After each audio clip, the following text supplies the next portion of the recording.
When it comes to the genre of 3D platforms, what are some games that you think of? Do you think of games like Banjo-Kazooie or Banjo-Tooie, Ratchet & Clank, Jak and Daxter, Ape Escape? Although those games are iconic and amazing within their own regards, there's one game that stood the test of time ever since its release way back in 1996. If you couldn't tell from the title of this video or the gameplay, it's Super Mario 64. Now, Nintendo has released a lot of pivotal and iconic games throughout the years, with Super Mario 64 being one of them. Although Super Mario 64 wasn't the first 3D game ever made, it managed to set the standard and pioneer 3D platformers that came after it. It was the first ever 3D Mario game, so naturally it was revolutionary when it first came out. Let me put this into perspective. Imagine you're a Mario fan throughout the 80s and early 90s. You're used to seeing 2D sprites where Mario looks like this. Then this new Mario game comes out where Mario was in a whole new dimension, the third dimension. Naturally, your mind will be blown. Though you can make the argument that this game didn't age well at all, whether it be the graphics, the gameplay, that doesn't change the fact that this game was very iconic and has a legacy. Within this video, I'm going to explain how Super Mario 64 was so revolutionary, iconic, and explain its impact on 3D platformers. Now I'm going to divide this video into 3 different sections. 1, where I'll talk about the development of Super Mario 64, 2, the impact and how revolutionary it was, and 3, the reception of Super Mario 64. Now with that said, let's get into this video.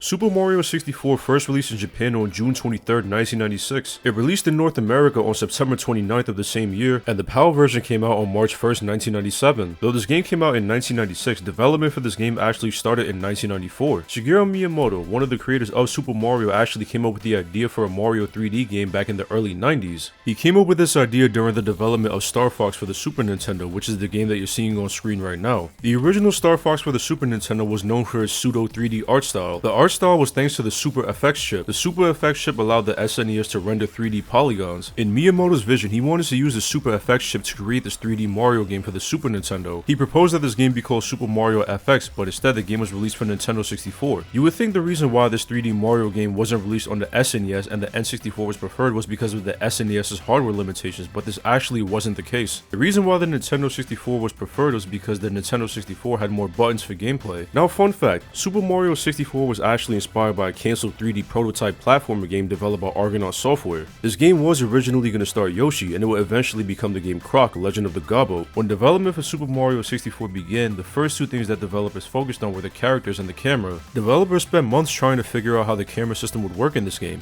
They initially opted to use an isometric style camera similar to Super Mario RPG. It was then decided in the end that the game would have a free roam camera. Seeing that movement in a 3D environment was fairly new and wasn't really done that perfectly before, it's only natural the developers would want to focus on this. Now, what you're seeing on screen right now is some beta footage for Super Mario 64. One of the ways developers would test Mario's movements is by having him chase a rabbit, who you may know as Mips. Now, Mips was originally just meant to be a test character, but developers liked Mips so much that he was kept in the game. The developers also tried to make this game a split-screen game where you could play as Mario and Luigi and it would be a co-op adventure. But unfortunately, developers couldn't make it work. In Miyamoto's words, he wanted to create a game that had more details in it compared to other Nintendo 64 games that came prior. The development of Super Mario 64 took a lot of inspiration from the developers of the game. One of the many examples is with the Boos. The Boos are one of the most well-known and iconic enemies within the Mario series. In-game, they're known for hiding their faces whenever you stare at them, but whenever you face away from them, they chase after you. They were actually inspired by the wife of Takashi Tezuka. His wife was known for being very shy and quiet, but one day she yelled at him because he was constantly working. Now, one thing y'all may not know is that Super Mario 64 was in development at the same time as The Legend of Zelda: Ocarina of Time. Although Ocarina of Time didn't come out till about 2 years later after Super Mario 64, Ocarina of Time borrowed some assets from Super Mario 64.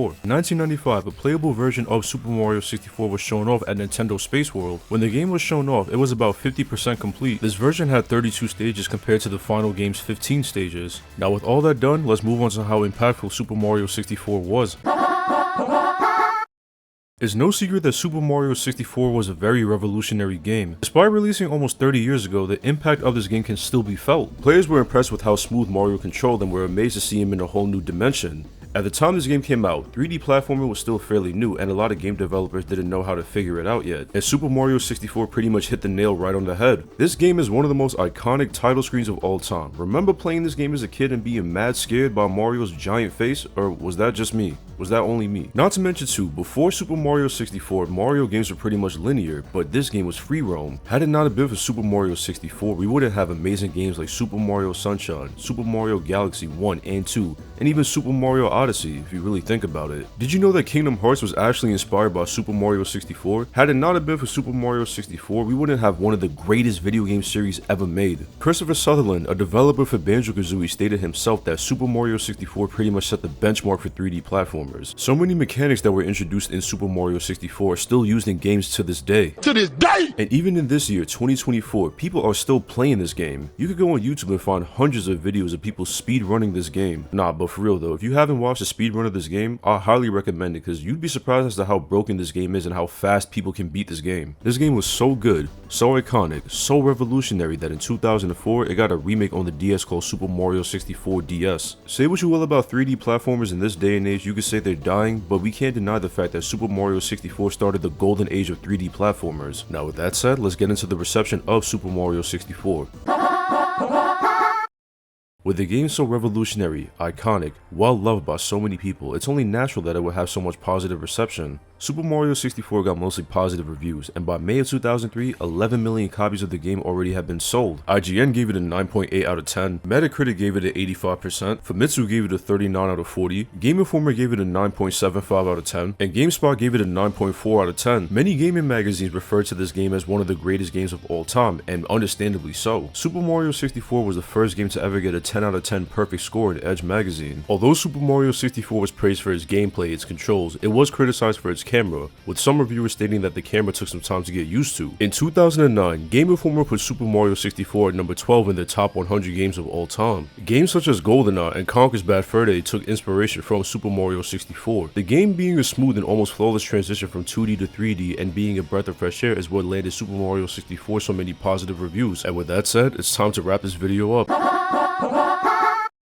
Though some people may say that 3D platformers are a dying breed, it's important to note the golden age of 3D platforming, and that was thanks in part to Super Mario 64. Those who grew up in the 90s remember how revolutionary this game was. The earliest console I remember playing was Nintendo 64, and I have a lot of memories playing this game right here. I have a lot of fond memories of this game, such as me being terrible at the penguin slide, loving the main theme of this game. Not to get sentimental, but this game really gave me a lot of good memories and reminds me of my childhood. I remember watching my sister and my dad play this game, and there's a reason why people remember this game so fondly, and there's a reason why people still play it to this day. You can make the argument that 3D platforming wouldn't be as good as it is without Super Mario 64's influence. Yeah, you can say the game didn't age well. Yeah, you can say the game was a product of its time, but that doesn't change the fact that this game has a legacy. From time to time, I go back and play this game, and I'm filled with nothing but nostalgia. I remember being a kid and playing this game and my mind being absolutely blown. This is one of many games that fueled my love and passion for video games. Remember playing Super Mario Galaxy 2 for the first time and seeing Throwback Galaxy? Yo, 13-year-old me was so happy to see Whomp's Fortress come back. Yeah, for those who ain't never played Mario Galaxy 2, Throwback Galaxy is a reimagining of Whomp's Fortress. If that's not proof of how fire Super Mario 64 is, then I don't know.